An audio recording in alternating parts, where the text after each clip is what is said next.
Good day. My name is Worshipful Brother David Sahady. I'm the Grand Orator for the Grand Lodge of Arizona for 2020-2021. Today, I'm presenting to you the first of a three-part series on the principal tenets of Freemasonry. Most Worshipful Grand Master, Right Worshipfuls, Worshipful Brothers, Lodge Officers, honored guests, and brethren all, greetings. And thank you for allowing me this opportunity to speak with you today. It is a habit of mine that, when I write, I seek to find some contemplative passage or scripture to help me reflect upon the task at hand. Sometimes it works. Other times I sit and stare at books on my shelf that I have yet to read. This task was no different. And in seeking, I found Psalm 133 to be the most appropriate for the story I wish to share today. Behold, how good and how pleasant it is for brothers to dwell together in unity. Merriam-Webster defines unity as the quality of state of not being multiple, oneness. The idea of oneness, of a single organism made of different parts, acting towards a common goal, is most certainly the great work of most any society. In unity, we are one. We are a single building built of that unshakable cement of brotherly love, supported and found form through the use of our spiritual trowel. But what happens when that cement starts to crack and you can't find your trowel for a proper repair? The trowel, in my opinion, is that implement of singular greatness that can either build through its employment or cause to fall when disregarded. It can be employed to support the erection of the temple, or, when broken and lacking repair, can allow the cracks in the building to shine forth more clearly. We are each one bound to each other by something great and enduring, something that is, when properly applied, unwavering and unavoidable, even when we may run from it and fail in its wisdom: brotherly love. Brotherly love is that hand reaching to raise you from darkness to see you safely moored and surrounded by comforts and supports, without hesitation and without request for recompense. It is a tenet I find to be of the greatest importance, for in being truthful, you honor your own life, your faith in God, and seek to live well, worthy attributes for certain. To relieve a distressed mind is a well-intended labor and should be a continuous practice towards brothers and all with whom we may interact. But it is of great difficulty to exercise any virtue, any tenet, without brotherly love. For it is within this space, within this exercise, that we allow ourselves to be vulnerable, grow, and learn.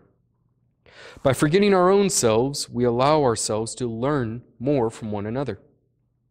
And in doing so, we may find that if we drop the trowel, thereby making its edge dull, or exercise any failures, that love of brothers, when properly applied and allowed in, can heal even the most hardened hearts. Above all, remember that Masonry is the realm of peace, and that wherever there is strife and hatred among the brethren, there is no Masonry, for Masonry is peace and brotherly love and concord. Masonry is the great peace society of the world. Wherever it exists, it struggles to bind republics, kingdoms, and empires together in one great band of peace and amity. It would not so often struggle in vain if Masons knew their power and valued their oaths. Words from the illustrious teacher Albert Pike that echo through the halls of eternity, continually drawn upon our trestle board as designs for us to build. A lesson reflective of the employment of brotherly love in our effort to shape our ashlar. In working from that imperfect state, we must remember our oaths, and in so doing, seek to chip away the rough pieces of our heart, that we may resemble more the perfect ashlar that is the cornerstone of the temple. Be not cast aside, but remember our oaths. Employ their instructions and be a builder, This is a story about one brother remembering his oath and another only believing he had. In 2016, I had the honor to serve Aslan Lodge No. 1 as worshipful master. It was not only our 150th anniversary as a lodge, but the same for Arizona Masonry. It was such a humbling honor to serve the craft and celebrate our history. Unfortunately, my year in the East had a personal unintended consequence. My ego, and not my heart, grew 10 times that year. It made me conclude that because I sat in the East, I was entitled to be seen as the most knowledgeable, the one with all the correct ideas, forgetting that I was to be not simply sitting in the East, but serving in the East. I'm sure some of the officers at Aslan Lodge No. 1 are tired of hearing me say it, but after my year in the East and much reflection, I see serving as an officer in a Masonic lodge not as Masonry in and of itself, but as an excellent opportunity to practice Masonry. In not adhering to my own lesson, I believed I knew all, and why would someone not take my advice, not heed my concerns?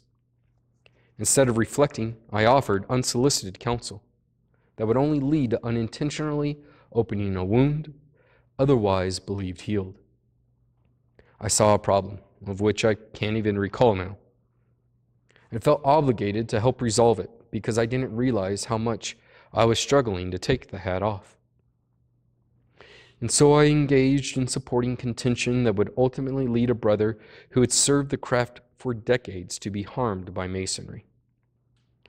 I believed to be acting in good faith to all parties, but did not in practice give equal faith. For if I had, the issue would have been resolved prior to further harm being done. And then, radio silence. We each went our separate ways and contemplated our own futures in Freemasonry. I fell on black days for certain and found myself questioning and justifying and questioning some more.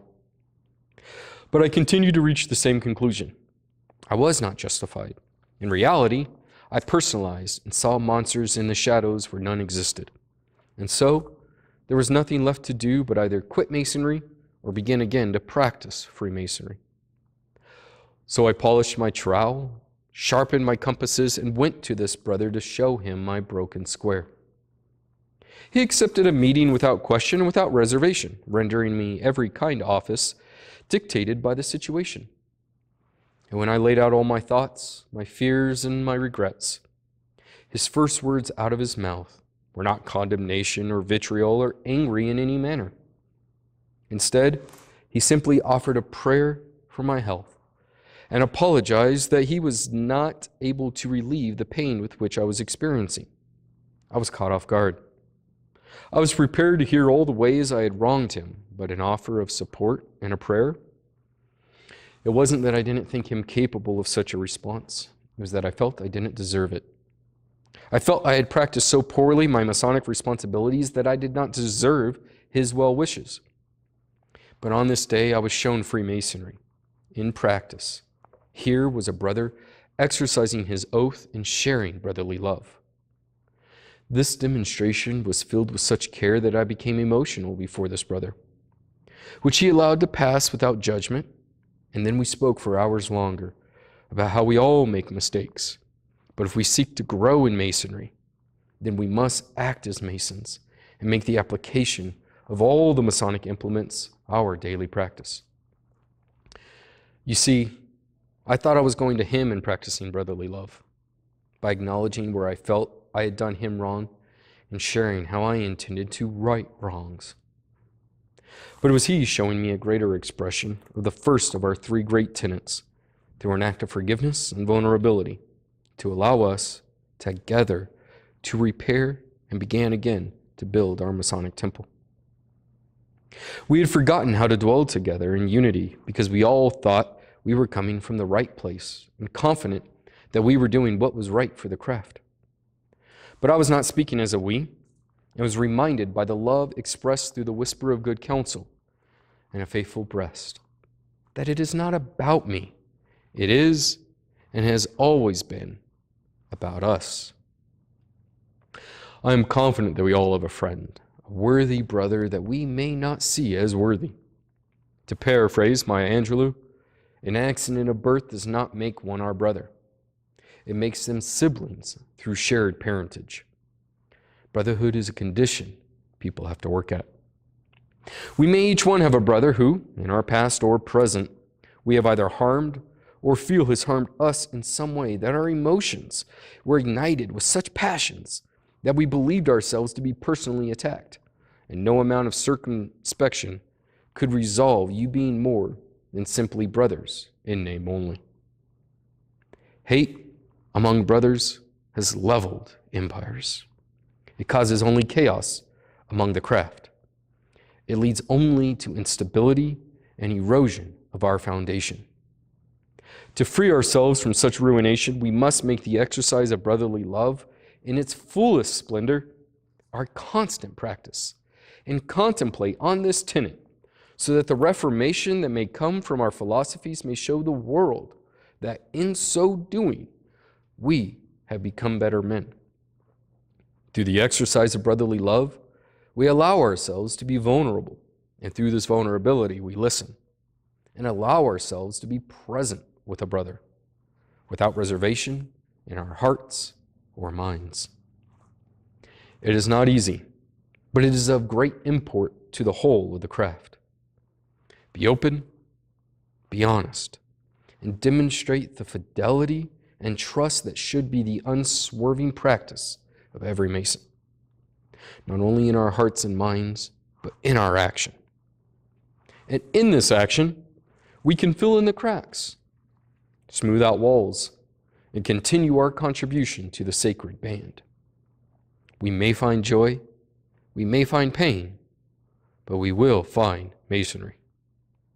For in the most faithful act, you will find Freemasonry. In the moment we pause and spend an extra moment with a brother, you will find Freemasonry. When we give ourselves to the craft and our brothers, we will find Freemasonry. For it is not found inside any building, inside any great physical structure built by human hands. It is a reflection in our heart of our obligation to one another, taken before the great architect of the universe. And in this illumination, we find Freemasonry in every act of brotherly love. So may this tenet fill your heart, my brothers, that you may never walk in fear of each other or hatred towards each other, but that all your activity within the craft may reflect your expressions of brotherly love. And then, and only then, when this action becomes a behavior and is the norm, then we shall truly be able to say and know, behold, how good and pleasant it is for brethren to dwell together in unity. Thank you, and may the Creator bless you and keep you in all things.